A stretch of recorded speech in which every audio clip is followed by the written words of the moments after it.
St. Gabriel Medical Center woke up before the sun did. Rain streaked the tall glass windows in thin silver lines. The parking lot lights glowed in the dark, making the wet asphalt look like black ice. Inside, the air smelled of bleached cheap coffee and something metallic that never quite went away. Nora Kane pushed a cart of fresh linens down the main hallway. Her sneakers made soft sounds on the waxed floor. The cart wheels squeaked once every few meters, a small annoying chirp that nobody bothered to fix. Her shoulders were slightly rounded like she had learned to take up less space.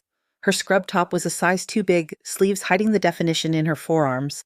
Her badge read Nora Kane RN in neat block letters. Underneath, someone had added a yellow sticker from the staffing office that said new in cheerful font. She kept her eyes on the cart. Eye contact led to questions. Questions led to lies or half-truths. Both cost energy. "Hey, Mouse." The voice came from the nurse's station on her left. Two techs leaned on the counter sipping coffee and scanning their phones. The taller one cocked his head, looking straight at her. "That the new girl, right?" "She looks like she might faint at the sight of an IV." The other snorted. "Good thing this is a hospital." They laughed. It was not loud, but it was sharp. Nora heard every note. She did not react. She parked the cart by room 314, pulled out a stack of warm sheets, and began to fold. Her hands moved quickly, smooth and precise. Fold, turn, tuck. Fold, turn, tuck. The fabric was still warm from the dryer, soft against her fingers. From a distance, she looked like a quiet, clumsy rookie doing a simple chore. Up close, the way her fingers worked had the rhythm of someone who had practiced movements thousands of times, just in a very different setting.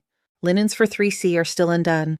Paula Briggs came around the corner with a clipboard, walking fast enough to make her ponytail swing. She was in her 40s, compact with a permanent pinch between her brows. Her badge read Charge Nurse. She did not slow down as she spoke. "Kane, I thought I told you to finish 3C first. We do not start what we cannot finish." Nora turned toward her hand, still holding a sheet. "I will get to 3C right after this, Ms. Briggs." "Make it before this," Paula snapped. "We do not need slow learners on day shift." Nora nodded once. "Yes, ma'am." She put the folded sheets back on the cart and steered it toward 3C. At the nurse's station, a group of residents and nurses had gathered around a computer. Dr. Eli Park Hare, still damp from the rain, leaned one elbow on the counter.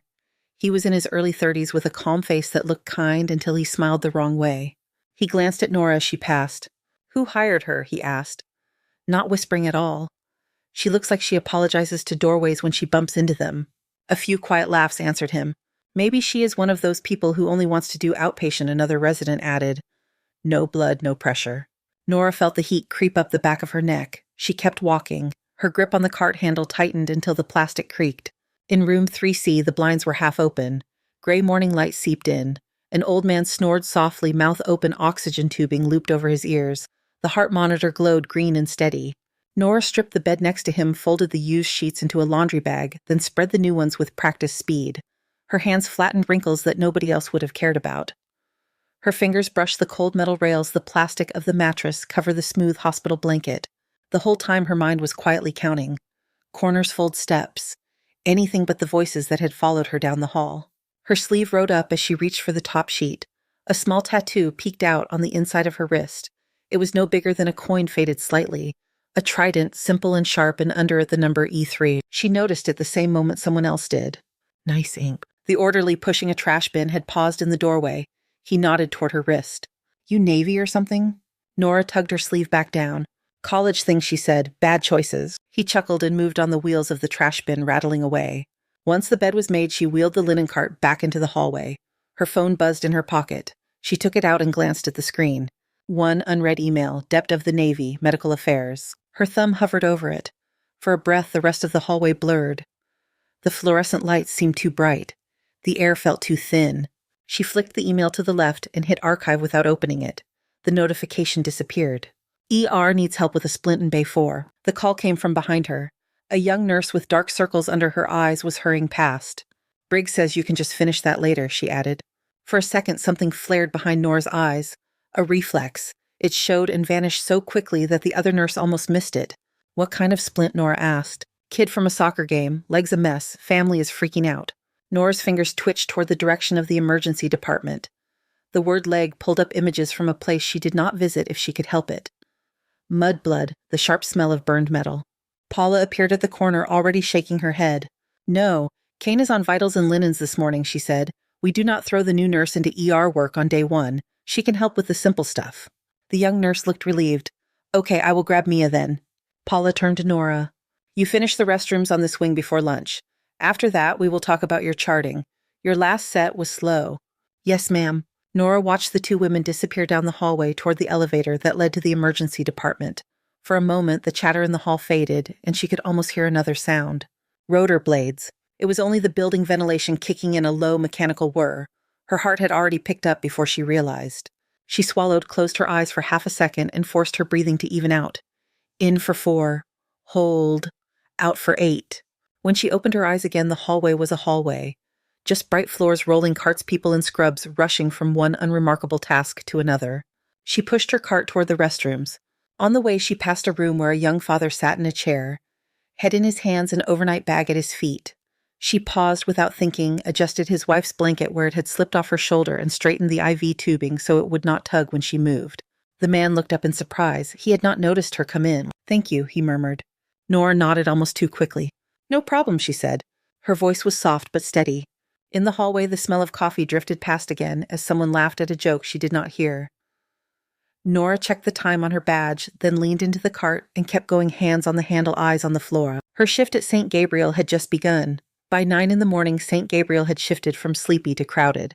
Monitors chimed in uneven harmony, doors opened and closed, wheels rattled over the tile.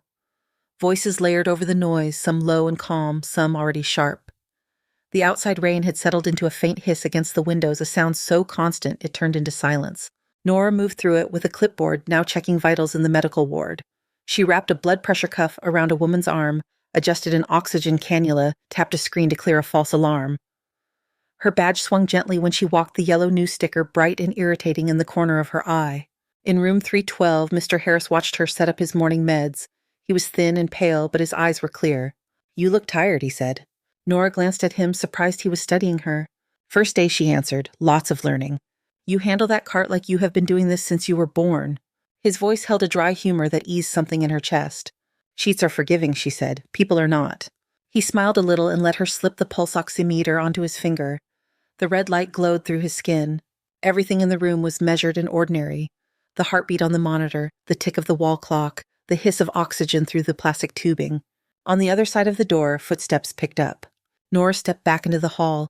A transporter pushed a wheelchair past her, arguing softly with someone on the phone. A dietary aide carried a tray that smelled of lukewarm eggs and coffee. At the far end of the corridor, Paula stood with Eli at the nurse's station, both bent over a chart. Paula's pen tapped against the paper, impatient. Eli was nodding with a half-smile, the kind that never quite reached his eyes. Nora entered another room, repeated the same cycle. Vitals, meds, quick check of lines and tubes. Her hands moved efficiently, but her mind stayed slightly ahead of her body, scanning for things that might go wrong. It was almost 10 when the alarm shattered the morning. The overhead speakers cracked once, then a calm voice filled every floor. Code Blue Room, 712. Code Blue, 712. The words hit with a physical jolt. Conversations cut off mid-sentence. Chairs scraped. The hallway changed shape. Nora froze for the length of one inhale. 712 was around the corner in the same wing. Paula was already moving, stethoscope swinging at her chest. Move, people, crash cart now, she snapped. A tech yanked the red cart from its outlet. It bumped the wall, then rolled too fast, drawers rattling. Eli pushed away from the counter and broke into a jog, lab coat flaring behind him. Nora stood by her linen cart, fingers pressed into the clipboard. Her heart knew this rhythm. The speed, the tone in the overhead voice, the way the air itself seemed to thin. She set the clipboard on top of the linen pile and followed. The hallway narrowed as people lined the walls to clear a path. A volunteer flattened himself against the fire extinguisher cabinet, eyes wide. A visitor stepped back with a frightened hand over her mouth. Room 712 was open. Inside, chaos had already broken loose. Mr. Harris lay in the bed, face, gray mouth, slightly open. The heart monitor above him showed a line that was almost flat, only small waves, more electrical noise than heartbeat. Where is the cart? Eli demanded. I have it, the tech gasped, wrestling it through the doorway. Start compressions, Paula ordered. I want pads on now. A nurse climbed onto a step stool and began chest compressions, arms bent rhythm too fast. The mattress bounced under her hands. Slow down, Eli said, fumbling with the defibrillator pads. I said slow down, you are bouncing him. I am trying, she answered, breathless. Where is the epinephrine? Paula snapped, jerking open the cart drawers and slamming them shut again when she did not see what she wanted. Who stocked this thing? Nora hovered at the edge of the room just inside the doorway. The smell of sweat and adhesive and sharp plastic hit her all at once. The air felt warmer in here, thick with breath and panic. She watched the line on the monitor. She counted in her head with the nurse's compressions and felt the mistake in the timing like a rock in her shoe. The sound in the room narrowed to pulsing beeps and rushing air. Nora. Her name rose in her own mind as if spoken from far away. Somewhere dark, cut by flashes of muzzle fire.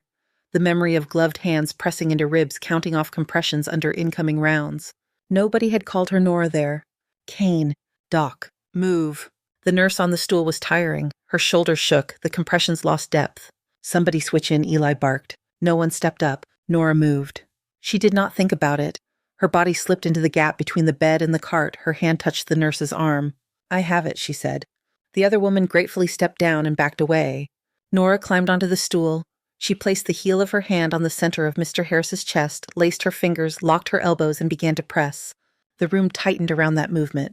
Her motion was steady and deep. 30 compressions, then air. She did not look at the clock. She did not look at anyone's face. Her world shrank to sternum ribs and the faint give of tissue. 1 and 2 and 3 and 4. She counted silently, her lips barely moving. The rhythm matched an old one in her head. The cadence drilled into her years ago in a place scented with dust and gunpowder instead of antiseptic. Where is the medication, she said. Her voice was calm, not loud, but it cut through the talk. EP 1 milligram push, Eli replied automatically. Nora shook her head. His weight, his history, you want 2. Give him 2. Paula looked up sharply. You do not give orders here, Kane. You are not leading this code. Mr. Harris's chest rose under Nora's hands, then sank. The monitor stuttered along its thin line. Eli hesitated, eyes flicking between the patient, the cart, and the nurse bending over the bed with the unshakable rhythm. Do it, he told the tech near the medications. 2 milligrams, IV push. The tech grabbed the syringe palms slick with sweat. The plastic crinkled as he tore the packaging open. Charging to 200, Eli said. On your call. Clear the bed, Paula ordered. We shock on 3. Nora did not stop compression. Give the drug. Then we shock, she said. Hit him while it is moving. Not before. There was no please, no apology. It sounded like an instruction she had given in a different echoing room years before. The drug went in, the seconds stretched. 1 and 2 and 3 and 4, she kept counting. Her shoulders burned. She ignored it. Charging, Eli repeated. The machine answered with its rising tone. The room held its breath. Clear, he called. Nora lifted her hands, stepped back. Everyone else moved away from the bed, hands in the air, eyes on the body. The shock snapped through the air with a bright sound. Mr. Harris's body jerked. The line on the monitor jumped, then fell flat for a heartbeat. Nora moved back in without asking permission. She resumed compressions, matching the new rhythm of the machine. The noise in the room turned into a tunnel. Beep, breathe, press. Beep, breathe, press. 40 seconds passed. Then the monitor changed.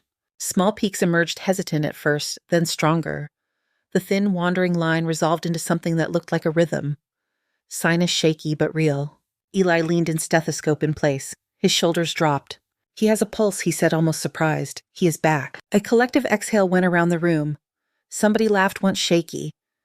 The nurse who had started compressions wiped her eyes with the back of her wrist. Paula stayed very still, chest rising fast, pen still clutched in her fist. Nora eased off the bed. Her hands hovered over Mr. Harris's sternum a second longer, as if she did not quite trust the monitor.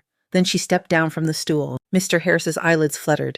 His breathing deepened. Color slowly crept into his cheeks. He turned his head a fraction toward the noise. His gaze was blurry, unfocused. Then somehow it found her. Nora's face was blank again, the calm mask back in place.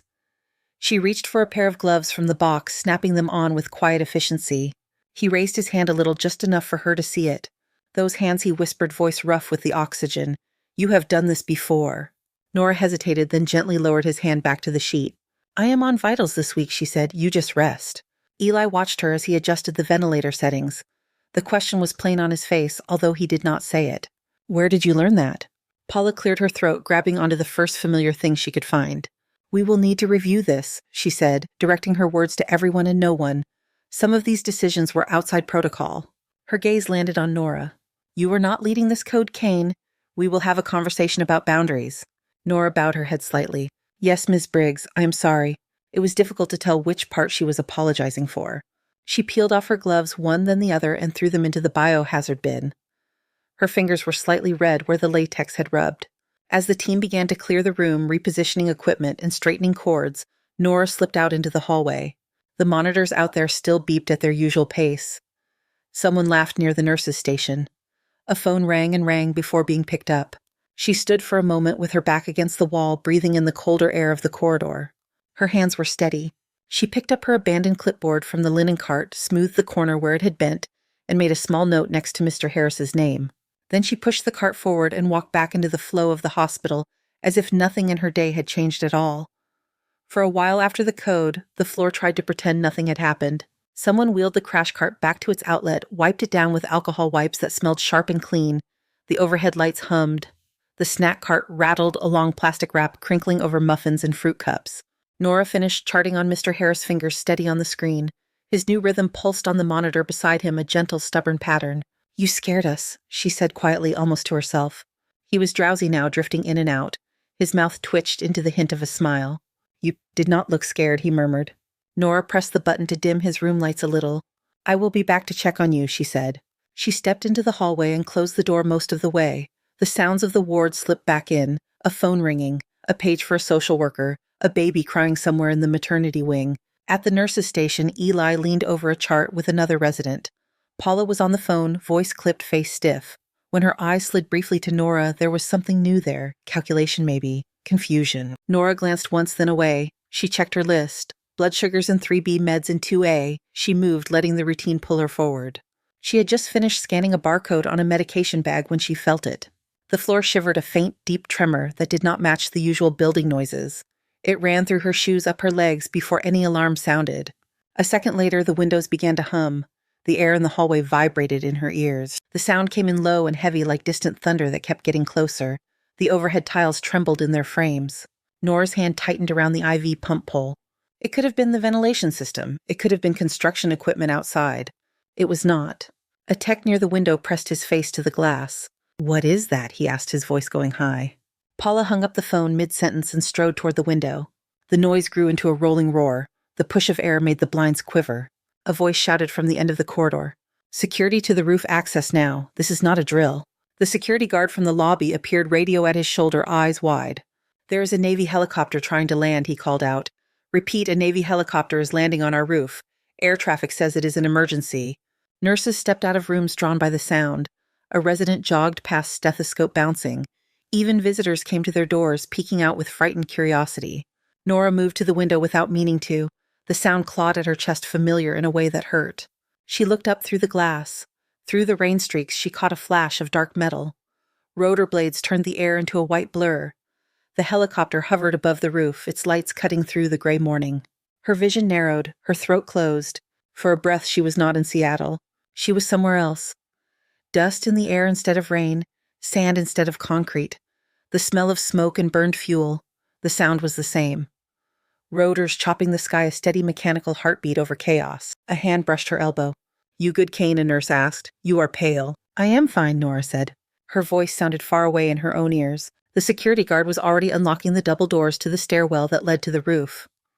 A few staff members fell into step behind him, curiosity overriding caution. "You cannot all go up," he called over his shoulder. "Stay clear of the access door unless you are staff." Several ignored that hurrying anyway. "Stay with your assignments," Paula barked. "We are not a viewing party." Despite her own words, she followed the guard. Eli hesitated, then went after them. Nora stood in the hall for one more second, listening to the building shake. Her fingers twitched, her heart pounded, but the beat had a strange familiarity to it that steadied, not frightened her. She left her linen cart by the wall and stepped into the stairwell. The concrete steps were already crowded. Staff pressed against the rails to let security through. Voices echoed. Did somebody from the Navy get hurt?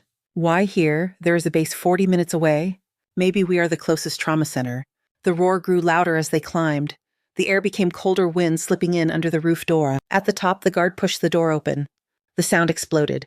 The rooftop was a storm of rotor wash and noise. The gray helicopter sat heavy and dark on the landing pad, its blades still spinning. Wind-whipped coats and scrub tops tore at hair-stole breath. Nora squinted against the blast. The letters on the side of the aircraft were clear. United States Navy. A man in flight gear crouched near the open side door, one hand gripping the frame, the other holding his helmet in place. His jaw was set tight, eyes scanning the group spilling out from the stairwell. He shouted, but the first few words vanished into the noise. He tried again, louder. "We are looking for Petty Officer Nora Kane." The name hit harder than the wind. "We need Petty Officer Nora Kane, Navy Corpsman Echo Team. She works here." Time seemed to slow. Faces turned one after another until nearly every gaze found her, where she stood halfway out of the stairwell, hair and scrub top tugged by the wind. Nora felt every look on her skin. Paula's eyes were huge. Eli's mouth was slightly open. "You," Paula said the word, half question, half disbelief. The man in flight gear leaped down from the helicopter and pushed through the wash toward them. Up close, they could see the insignia on his chest. Lieutenant Commander Naval Special Warfare. He stopped in front of Nora. "Doc Kane," he shouted. "It is Dalton, thank God." Read Dalton. Her mind sorted it with the clean efficiency it reserved for information that mattered. Officer in charge of air insertions. Briefing room on Ashfall Pass. A map, a pointer, his voice over the roar of an aircraft very much like this one. Nora's hair whipped into her face. She pushed it back, blinking. "I am working," she said. It was the only thing her mouth could find. "You are needed," Reed replied. "We have a man down." Critical chest trauma. We could not risk the extra flight time to base. This was the nearest hospital. Behind him, a corpsman leaned out of the helicopter, waving frantically. Reed's voice lowered a notch, cutting through the noise anyway. "It is Echo," he said. "It is one of yours." Something in her chest went very still. She took one step forward. Her fingers moved to the mask hanging around her neck, slid it down, and let it catch on her collar. She stripped off the thin hospital gloves she still wore from her last vitals round and let them fly away on the wind. Paula reached out as if to grab her arm. "She does not have surgical privileges here," Paula shouted at Reed. "Mercer will have my head if she does anything outside scope." Reed did not take his eyes off Nora. "If you stand in her way, nurse," he said, voice flat, "I will have your head on paperwork you do not want to see."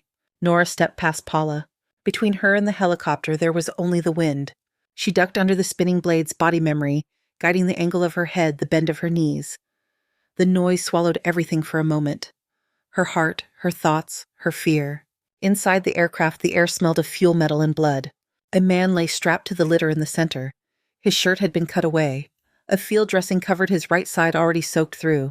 His skin was the color of wet paper. Every breath was a rattling struggle. Nora's vision tunneled. "Logan," she said. Lieutenant Logan Pierce turned his head toward the sound of her voice. His eyes were glassy. An oxygen mask covered his nose and mouth, fogging with each labored breath. For a second, she saw him somewhere else. Covered in dust instead of rain, yelling for her to go while fire lit up the sky behind him. The sharp crack of rifles and the deeper boom of something breaking apart. Then the image snapped away and he was here again on this metal floor in this bright, cold air. He tried to smile around the mask. "You traded a helmet for scrubs," he whispered, the words muffled, barely audible. "Looks good on you, Doc." Her hands were already moving. She pressed fingers to his neck, felt the rapid, thready pulse. Her palm settled on his chest, rising and falling too fast and too shallow. She listened. Right side almost no air. "Needle?" she asked, eyes scanning the corpsman's gear. "Tried it," the young corpsman stammered. "Pressure keeps building back up. We are losing him." Nora pulled the field dressing aside, revealing a small wound near Logan's ribs. The skin around it was stretched taut. His trachea was slightly shifted. "He is in tension," she said. "We do not have time for an operating room." The floor of the aircraft vibrated under her knees. The wall seemed to pulse with the rotor. She looked at the equipment spread around them, a basic trauma kit, a half-stocked field bag, a roll of tape stuck to the floor. "Chest tube," she said. "Do you have one?" The corpsman nodded, fumbling in the bag. He produced a sealed kit and handed it over with shaking hands. Paula appeared at the edge of the open door, eyes wide, hair plastered to her cheeks by the wind. "You cannot do this up here," she shouted. "It is illegal. This is a liability nightmare." Nora did not look at her. She tore the chest tube kit open with her teeth when her gloves slipped. The sterile plastic crackled. "Get me more light," she said to the corpsman. "Hold him still." Reed braced himself against the frame hand on the overhead bar, watching. Nora swabbed Logan's side with antiseptic, the cold brown liquid smearing across pale skin. His eyes squeezed shut. "Stay with me," she said. "Do not pick today to be stubborn." He made a sound that might have been a laugh. Her hand did not shake. She took the scalpel and made a clean, deliberate incision between his ribs. The skin parted, blood welling up warm on her fingers. The helicopter floor vibrated beneath them, turning everything into small jerks. She pushed the blunt end of the tube through the cut and into the chest cavity. For a moment there was resistance, like pushing through thick rubber. Then the tube slipped into place. There was a beat of silence. Air rushed out with a loud wet hiss, fogging the cooler air around them. Logan's chest rose more fully as the trapped pressure released. The monitor clipped to his finger began to climb oxygen saturation numbers, inching upward. Nora secured the tube with quick, efficient movements, taping it down, connecting it to the drainage system the corpsman thrust into her hand. Blood and air bubbled into the chamber. Logan took a deeper breath, then another.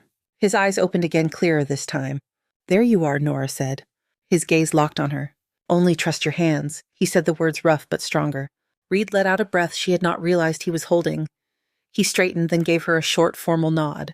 "Stabilize him, and we will transfer downstairs," he said. "We will follow your lead, Doc." Outside the open door, a few hospital staff stood at a cautious distance on the roof, hands over their mouths, hair blown back by the rotor wash. One or two had phones out, screens raised, recording. Nora did not see them. Her world was narrowed again, not by panic this time, but by focus. She checked the tube, addressing the drainage. She adjusted the oxygen flow, listened to both sides of Logan's chest, counted his respirations. The roar of the rotors beat above them. The city stretched out in the gray distance. Rain blew in, spattering the metal floor and her scrubs. Her hands never stopped moving. The rotors finally began to slow. The roar softened to a heavy chop, then a restless hum. Medics from inside the hospital appeared with a gurney and a portable monitor. Together with the corpsmen, they lifted Logan from the helicopter litter to the hospital stretcher tubes in lines swaying. "Watch the chest tube," Nora said. Her voice was clipped, focused. She walked on the other side of the gurney, one hand steadying the drainage system, the other resting lightly near Logan's wrist, as if to anchor him. His skin had more color now. The monitor on the portable unit showed a heart rate that was still fast, but no longer desperate. Oxygen numbers climbed 1 point at a time. They rolled him across the roof and into the stairwell, wind falling away as the door slammed shut behind them. The sudden quiet rang in her ears. Staff pressed back against the walls to let them pass. Some stared openly. Others looked down as if caught doing something wrong. "That is the guy from the roof," someone whispered. "That is her, the new nurse, Nora." Phones glowed in their hands. Small screens already filled with shaky footage shot through wind and rain. A woman replayed the clip without sound, thumb hovering over the pause button at the moment Nora made the incision. The elevator down to the intensive care unit felt cramped, full of bodies and noise. The gurney took up most of the space. Logan's breathing synced with the soft whoosh of the portable ventilator. "You are at a hospital now," Nora told him quietly. "Try not to make us look bad." His eyes opened a crack. There was the hint of that same crooked smile. "I will think about it," he whispered. When they reached ICU, the team there took over with practiced hands. Monitors were switched, lines were reconnected. Orders were given in quick bursts. "You scrubbing in?" one of the ICU physicians asked Nora, glancing at her blood-spattered scrubs. She shook her head. "You have him," she said. "Chest is decompressed. Watch for reaccumulation. He took a lot before the tube." The physician nodded, already focused on the next step. Nora stepped back, letting the team close around Logan's bed like a moving wall. In the glass reflection of the ICU doors, she caught a glimpse of herself. Hair-blown wild mask askew, hands stained at the wrists where the gloves had not reached. The yellow new sticker on her badge was half peeled, hanging by one corner. Her hands began to cool. The adrenaline seeped out of her muscles, leaving a fine tremor in its place. She went to the nearest sink and scrubbed her hands until the water ran clear. The steel was cold under her fingertips.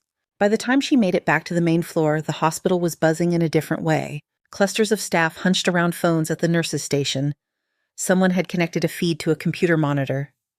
Grainy video filled the screen. It was the rooftop shot from near the stairwell door. The camera shook in the wind. In the middle of the frame, Nora knelt over Logan's side hands, moving with a precision that looked almost unreal in the chaos. "Is that a chest tube?" one of the aides whispered. On the roof, another said, "Who even is she?" Paula stood a little apart, arms folded, lips pressed thin. Eli watched the video with his jaw clenched, eyes narrowed. The clip ended with the sound of the hiss, the drainage chamber filling, and the beep of improved oxygen stats just audible under the rotor noise. Whoever had filmed it had added a caption before posting. New nurse or Navy ghost. The view count climbed while they stared. In less than an hour, local news stations had picked it up. By midday, Nora's name was in headlines on the screens in the waiting room. Hospital nurse performs emergency surgery on Navy SEAL. Heroic or reckless. Nora sat in a small break room with a cup of untouched coffee cooling in her hands. Her phone vibrated so often on the table that it inched toward the edge. She flipped it over once and saw the flood of notifications. Unknown numbers, old contacts, a subject line that read "Ashfall" in all caps. She let the phone buzz. The intercom crackled. "Nora Kane, report to administration. Nora Kane, administration." The words dropped into her stomach like a stone. She set the coffee aside, wiped her palms on her scrubs, and headed for the elevator. The corridor leading to administration had different air, quieter. The walls were decorated with framed awards and photographs of smiling donors. The carpet muffled her steps. Franklin Mercer's office door was open. His assistant sat straight behind her desk, eyes just a little too wide. "He is waiting for you," she said. Nora stepped inside. Mercer stood behind his enormous desk tie, slightly crooked face flushed an unhealthy shade of red. The television in the corner showed a looping clip of the rooftop video with a news ticker running beneath it. "Close the door," he said. She did. He stabbed a finger toward the screen. "Do you have any idea what this is doing to us?" he demanded. "To this institution." Nora looked at the television. It was odd seeing herself from that distance. The camera made the helicopter look bigger, the space smaller, the blood darker. "I see a patient who did not die," she said. "I see liability." Mercer shot back. "I see violation of protocol, violation of scope of practice, violation of common sense. You cut someone open on my roof." "He would not have made it to an operating room," she said. "There was no time." He slammed his palm down on the desk. A pen rolled off and hit the floor. "You do not get to make that decision," he said. "You are a new hire. You are not credentialed for thoracic surgery here. The optics alone are a nightmare. Navy or not, this is a civilian hospital." Nora held his gaze. Her hands were clasped in front of her to hide the lingering tremor. "Would you prefer a very quiet death?" she asked. "No optics at all." His mouth opened, then shut. "I brought you in here as a courtesy," he said after a moment. "There will be a formal review. Board Legal Risk Management. Until then, you are suspended from direct patient care." He reached for the phone on his desk, likely to call in someone from Human Resources. He never finished dialing. The door opened without a knock. A woman in a dark uniform stepped in first.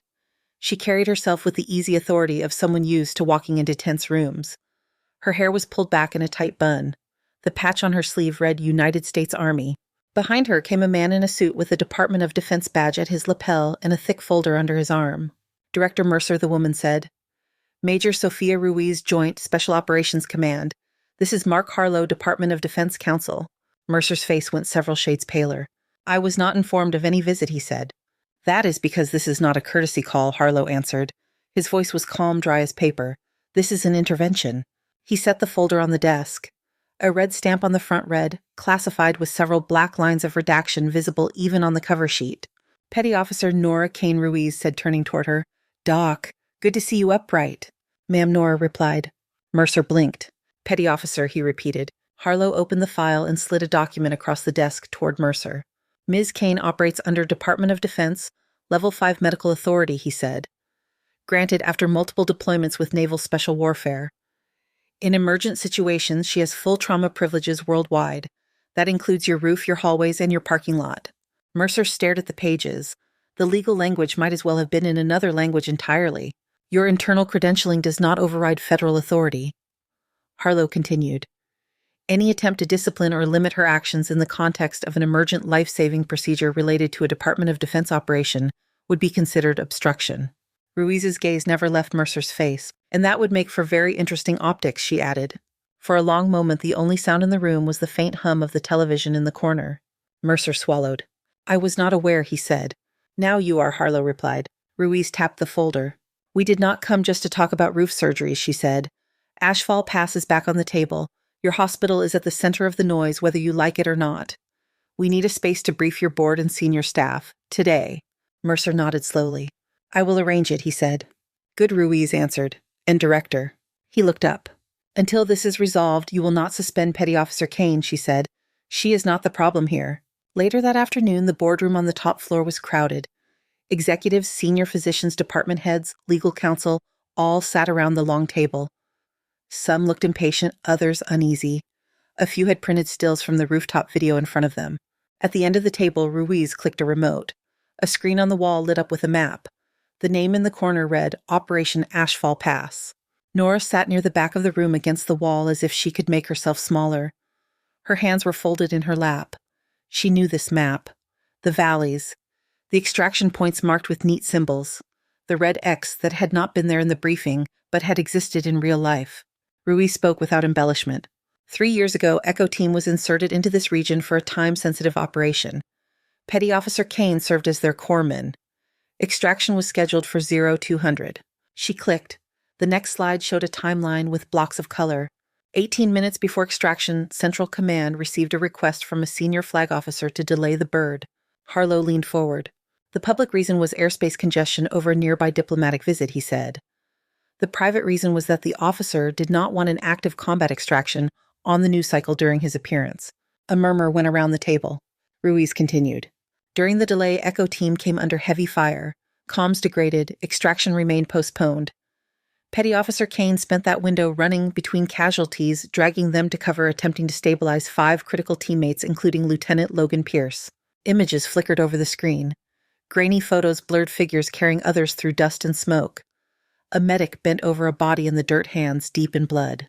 Nora kept her eyes on a spot on the table. In the aftermath, Harlow said the investigation relied heavily on Petty Officer Kane's report. She did not name the flag officer. Her report framed the delay as a procedural miscommunication.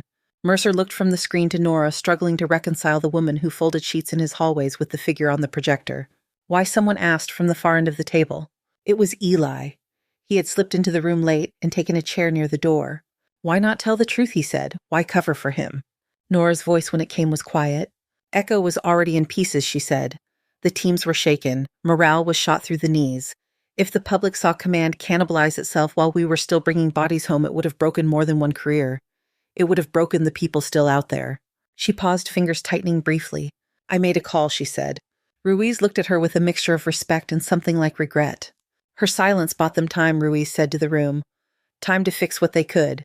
It also bought her 3 years of nightmares and a one-way ticket to hiding in your linen closets. The briefing did not stay contained for long. By evening, a press conference had been set up in one of the hospital auditoriums. Cameras lined the back, reporters filled the seats. Staff stood along the walls, still in scrubs and lab coats, faces tired and intent. On the stage, a screen showed a live feed from Logan's ICU room. He sat propped up slightly, lines and tubes still running from his arms and chest. The dressing over his chest tube peeked from under the gown. The moderator nodded to him. Lieutenant Pierce, you asked to make a statement. Logan looked straight into the camera. 3 years ago at Ashfall Pass, he said command left us hanging for 18 minutes that felt like a lifetime. We bled in those minutes. Some of us never got back up. He swallowed, jaw working. Kane did. She kept running into fire to drag us out. She kept her mouth shut after when she could have burned the whole house down. He shifted slightly, winced, continued. She saved my life there. And she saved it again on your roof this morning. Cut my chest open in the wind so I could still be here to say this. The room was so quiet the cameras could almost hear people breathing. She is not reckless, he said. She is not a rogue. She is the reason some of us are still alive enough to complain. In the front row, Mercer stared at his hands. Paula covered her mouth with her fingers. Eli's eyes stayed fixed on the screen. When the feed cut, the moderator introduced the next speaker. Senator Caldwell has joined us today from Washington. The senator stepped to the podium, silver hair, neatly combed, expression solemn. We have heard a story of extraordinary courage and sacrifice, he began. In light of today's events, my office intends to recommend Petty Officer Nora Kane for a Medal of Honor for civilian courage. The camera swung toward where Nora sat at the side of the stage. The lights felt hot on her skin. She rose, the movement simple and unhurried, and walked to the podium when the senator gestured. Microphones crowded in front of her. The room's eyes followed her every step. She stood with her hands resting lightly on the edge of the podium. For a moment, she said nothing. I am a nurse at St. Gabriel Medical Center, she said. I am also a Navy corpsman who happened to be in the wrong place at the right time twice. There was a low ripple of nervous laughter that died quickly. If there is a medal to be given, she went on, give it to the people who show up on this floor every day, the ones who answer code blues at 3 a.m, the ones who get yelled at in hallways and still come back next shift, the ones whose names you do not know because no one filmed them. She glanced toward the side of the room where staff stood shoulder to shoulder. I did one loud thing on a roof, she said. They do 1,000 quiet things that never trend. She stepped back from the microphones.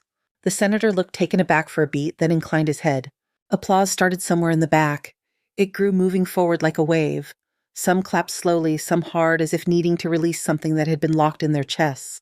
Paula pushed through the cluster of nurses near the wall, eyes wet. She reached Nora as the clapping faded. I called you deadweight, she said, voice breaking. I called you a mouse. I had no idea who you were. Nora put a hand on her shoulder, steady. You know now, she said. The auditorium emptied slowly like water draining from a basin. People drifted out in pockets of voices, low, faces, thoughtful. The cameras folded tripods, collapsed cables coiled into neat loops on the floor. The stage lights dimmed until only the house lighting remained. Nora stepped down from the side of the stage, away from the podium and the hot circle of attention. Her scrubs were clean now. Someone had found her a fresh pair. The yellow news sticker was gone. In the alcove behind the curtain, she found a chair and sat. The silence felt strange after the storm of questions and applause. Her ears still rang faintly. Logan arrived in a wheelchair pushed by a physical therapist, one hand loosely holding onto the armrest. The chest tube was gone, replaced by a smaller dressing. A portable monitor beeped quietly on the back of the chair. "You look less dead," Nora said. He smiled slow and tired. "You look more alive," he answered. "Fame suits you." She made a face. "I am not interested." "Too late," he replied. "You just told a senator what to do on live television." The therapist parked the chair and stepped back to give them a little distance. Logan studied her for a moment. "You going to run again?" he asked. "Or are you going to stay put this time?" Nora looked at her hands. The skin along the knuckles was still a little pink from scrubbing. "I tried hiding," she said. "It did not work very well." His gaze softened. "Then build something better where you are," he said. "You have the chance." She held his eyes for a breath, then nodded once. Later that evening, Mercer asked to see her. His office looked smaller than it had the first time. Or maybe he did. The tension in his shoulders had settled into something heavier than anger. The television in the corner was off. He gestured toward a chair. "Sit, please." She did. For a moment, he only looked at her as if collecting enough words. "I owe you more than one apology," he said. "I will not waste both our time reciting them all." Her mouth twitched just slightly. "I accept the general idea," she said. He huffed out a breath, half laugh, half sigh. The board met after the briefing, he continued. "You changed some minds today, mine included. We want you to stay at St. Gabriel in any capacity you choose." He opened his hands, palms up. "Name the position, within reason. Department title, salary. We will make it happen." Nora leaned back in the chair, eyes lifting to the framed certificates behind his head. Layers of recognition that added up to something respectable, if not always practical. "I do not need a title," she said. "I need the codes to stop looking like fire drills run by strangers." He frowned. "We follow standard procedure." "You follow a procedure that falls apart under panic," she answered. "You saw it in 712. You saw it on the roof when 3 people tried to give conflicting orders at once." He did not argue. She leaned forward, elbows resting lightly on her knees. "You need a team that exists only for the worst 10 minutes of someone's life," she said. "Cross-trained. Engineered for clarity. No internal politics. No second-guessing in the room. They answer codes, mass casualty situations, unexpected crashes. Nothing else gets in their way." He considered her. "And who would run this team?" he asked, though he already knew. "I will build it," she said, "if you let me." There was a long pause. "You will have resistance," he said at last. "Territory lines, ego, seniority arguments." She shrugged. "I have seen worse," she said. He sat back and looked at the ceiling for a moment, then at her again. "What do you want to call it?" he asked. "Kane Rapid Response Unit," she said after a brief thought. KRRU. It sounds noisy. "That fits." The corner of his mouth lifted. "I will take it to the board," he said. "But I think you know the answer." Word traveled faster than any memo. By the next week, a sign-up sheet appeared on the intranet and as a printed copy on the staff bulletin board. Kane Rapid Response Unit. Volunteers must be prepared for high-stress, high-acuity situations. Cross-training required. No seniority preference. All levels considered. At first, there were only a few names. An ICU nurse with 10 years of trauma experience, a respiratory therapist who liked puzzles, a quiet intern from the emergency department, then more, a pharmacist, 2 techs, a surgical nurse who was known for her sharp tongue, Eli, who signed his name with an extra hard press of the pen. At the bottom of the growing list, someone had written in small, careful letters, Paula Briggs. When the first group met in a conference room for orientation, the atmosphere was a mixture of curiosity and nerves. Chairs scraped, coffee steamed in disposable cups. Crossed arms hid excitement or fear. Nora stood at the front of the room with a whiteboard behind her. She wore the same dark blue scrubs she had worn on the roof, though these were free of blood. "Thank you for showing up," she said. "Nobody forced you. That matters." She drew a simple diagram on the board, a circle for the patient, small boxes for roles around it. "This is what a code usually looks like here," she said. "People drift in, they stand where they can, they talk over each other." She exited out 3 of the boxes. "In this unit, we will not do that," she said. "When the alarm sounds, you know your role before you cross the threshold. If you are not needed, you do not crowd the room. If you speak, it is precise. If you do not know, you say so." Someone shifted in their seat. "This is not about rank," she added. "If you are leading compressions and you are a first-year nurse, you lead. If you are managing airway and you are a senior attending, you follow the rhythm that keeps the human on the table alive. Professional pride stops at the door and waits in the hallway." There was a faint ripple of quiet laughter. She went on outlining drills, debriefs, cross-discipline training. She spoke of muscle memory, of repetition, until the body could move even when the front part of the brain was still catching up. When the session ended, people filtered out in small groups. Paula lingered at the back, a stack of untouched handouts in her hands. When they were alone, she approached the front of the room.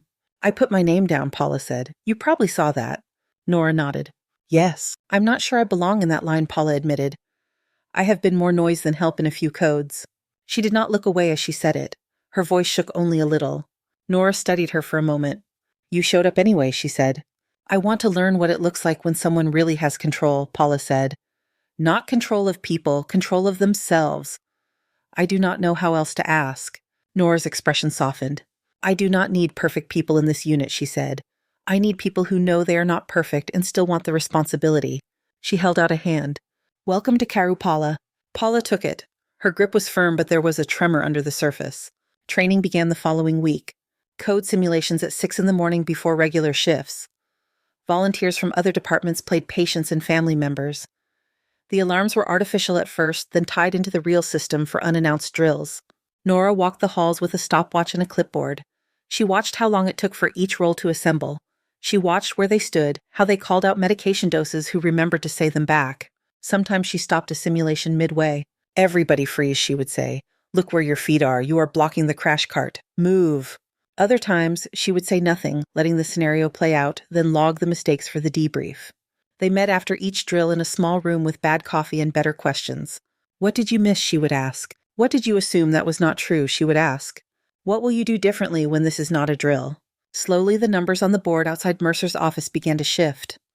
Response time shortened. Survival rates for in-hospital cardiac arrests ticked up. There were other changes that no one put on a chart. Gossip at the nurses' station lost some of its sharpness. When someone hesitated in a hallway, unsure if they should speak up about a subtle change in a patient, they did not always swallow the concern anymore. They said it. Often it mattered. On a Tuesday afternoon, a new hire showed up to the unit. Her name was Jenna Miles, 24, fresh from a smaller community hospital. Her eyes were bright, her ponytail too tight, her uniform brand new. She watched Nora from the edge of the room during a debrief, listening to the questions the way Nora broke down a chaotic 10 minutes into pieces they could understand. Later, Jenna approached Nora in the supply room, twisting the end of her badge lanyard between her fingers. "I put my name down for KRRU," she said. "I do not know if I'm ready, but I want to be." Nora looked at her, saw the combination of nerves and determination that she recognized from a younger version of herself. "We can work with that," Nora said. She handed Jenna a notepad. "Start by watching," she said. "Write down everything you notice during the next code. Not what goes wrong, what goes right." Jenna nodded, clutching the notepad like a lifeline. The next time the code blue alarm sounded, it did not feel like strangers colliding in a small space. People moved as if pulled by the same invisible pattern, and finding tasks without wasted motion. Voices called out numbers that were repeated and confirmed. The air still crackled with urgency, but the panic had edges now, not loose strands. In the corner, Jenna stood with her notepad, eyes wide, pen racing. Nora watched her for exactly one heartbeat, then turned back to the patient, the center of the circle they had all agreed to hold. Winter thinned into a cold, bright spring. The mountain lines outside Seattle stayed white, but the rain came less often. On some days, sunlight slipped between the clouds and turned the hospital windows into sheets of glassy light. Inside St. Gabriel, the red strip of lettering above certain doors was new. Kane Rapid Response Unit. The unit had its own small room now tucked off the main hallway. Whiteboards covered one wall. Timestamps and names filled the lines. A stack of stopwatches waited in a bowl by the door. Hooks held vests marked with simple words. Airway, compressions, meds, lead. Nora stood there one morning, fingers tracing a fresh set of stats on the board. The numbers were simple and stark. Time to first compressions. Time to first shock. Survival to discharge. Logan sat on the edge of a table nearby, a folder in his lap. He wore plainclothes jeans and a dark shirt, but his posture still had the easy readiness of someone who knew how to move quickly if needed. "You are beating your own records," he said, watching her. "That is the point," she replied. He slid off the table and set the folder aside. "You sure you do not want to come consult for us?" he asked. "Defense could use this thinking." "I am consulting for you," she said, gesturing at the walls. "You just have to share." He nodded, accepting that. The intercom cut through their conversation. "Attention staff, mass casualty alert. All available personnel report to designated stations. Repeat mass casualty alert." The tone that followed was deeper than a code blue.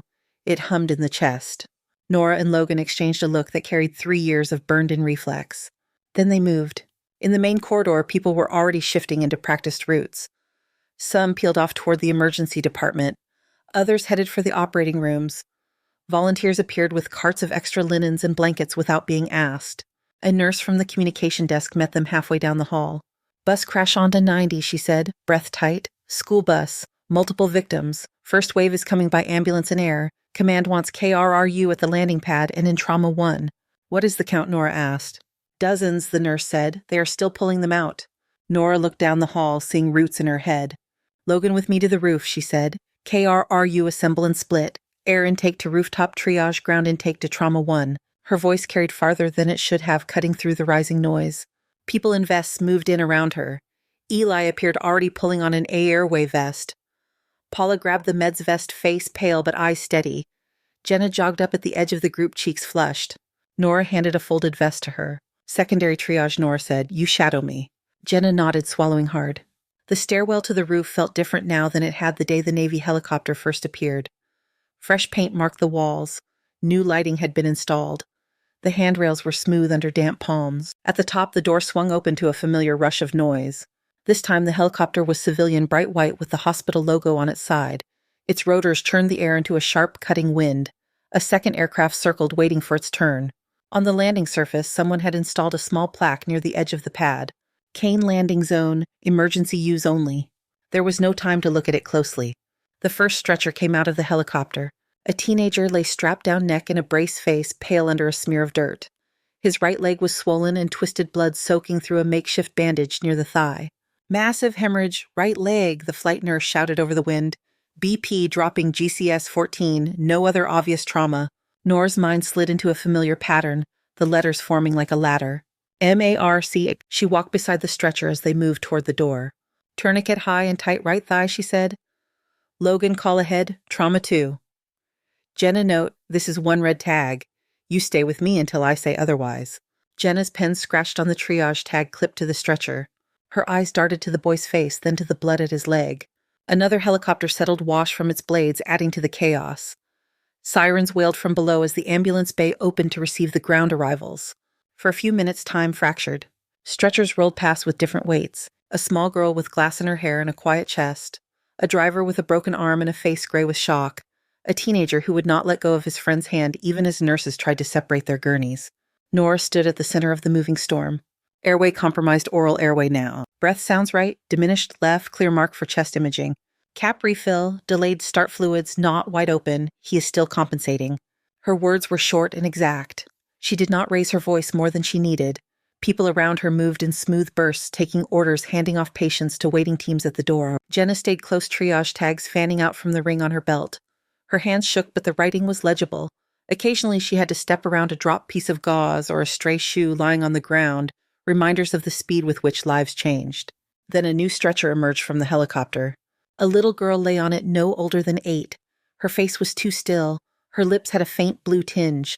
A cervical collar held her head in place. There was no obvious bleeding. Breathing is shallow, irregular, the flight medic shouted. Hit her head on the seat in front. Possible airway compromise, possible head injury. BP is low, pulse is fast. Her small chest rose, then paused for a heartbeat too long.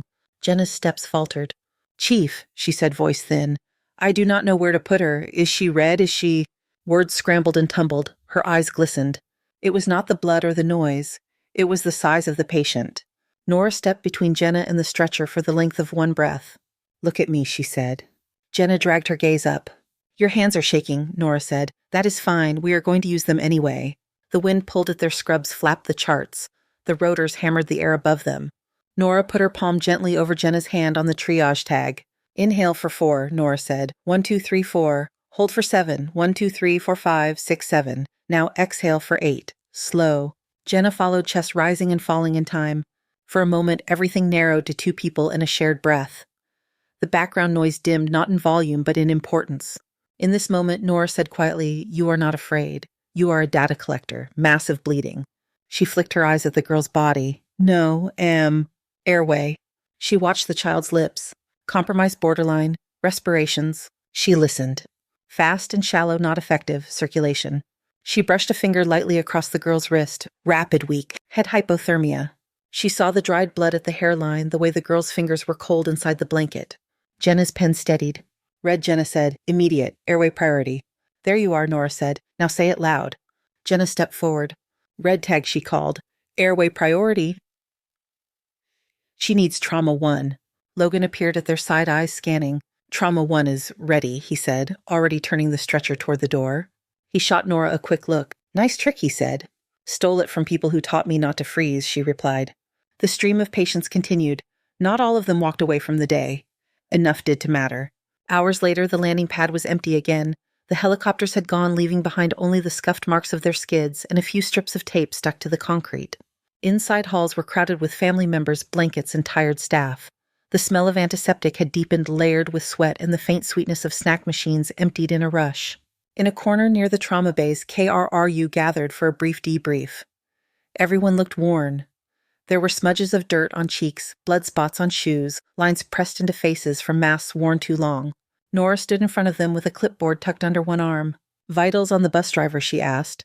Stable, Eli answered. Chest bruise, no internal bleeding on scan. The girl from the roof, airway priority, Nora continued. Intubated, Paula said. Pupils reactive. Neurosurgery consult is optimistic. A few shoulders eased. No one cheered. They did not know enough yet for that. Nora nodded. You did what you trained to do, she said. That is all I will say now. Go get water. Eat something. We will talk details in the morning. They dispersed slowly, each drawn away by another beep, another page, another small crisis in the ordinary tide of the hospital. Later, when the sky had turned a soft blue-black and the city lights blinked on in clusters, Nora climbed the stairs to the roof alone. The air was colder up there. She could see her breath when she exhaled. The concrete still held faint scuffs from gurney wheels and boot soles. She walked across the pad, the wind tugging gently at her scrub top. Her footsteps sounded small. The plaque by the edge gleamed under the roof lights. Kane Landing Zone, emergency use only. She touched the metal with the tips of her fingers, then let her hand fall. On the horizon, a small Navy utility helicopter appeared, its lights winking. It was not heading for them. It was on its own route, crossing the city on some other errand. As it passed over St. Gabriel, it dipped its nose in a subtle, controlled gesture. A tilt no more but intentional. Nora lifted her face, watching. Her answer was not a salute. She stood straight, shoulders back, and nodded once. The wind lifted a strand of hair from her forehead. She tucked it behind her ear. The small silver seal medic pin at her collar caught the light and flashed for a moment. She adjusted it out of habit, fingers resting there a second longer than necessary. Behind her, through the rooftop door, she heard the distant familiar sound of a monitor alarm.